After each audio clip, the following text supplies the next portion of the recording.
সকাল ৬টা থেকে ৯টা এই সময়টাকে বলা হয় প্রভাত।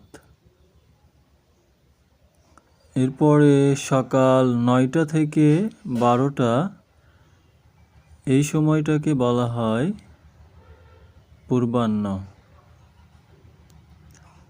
এরপরে দুপুর ১২টা থেকে ৩টা এই সময়টাকে বলা হয় মধ্যাহ্ন। এরপরে দুপুর ৩টা থেকে ৬টা এই সময়টাকে বলা হয় অপরাহ্ন। এরপরে সন্ধ্যা ৬টা থেকে ৯টা এই সময়টাকে বলা হয় সায়াহ্ন।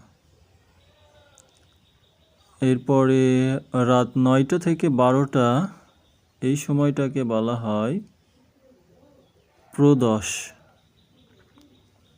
এরপরে রাত ১২টা থেকে ৩টা এই সময়টাকে বলা হয় নিশীথ।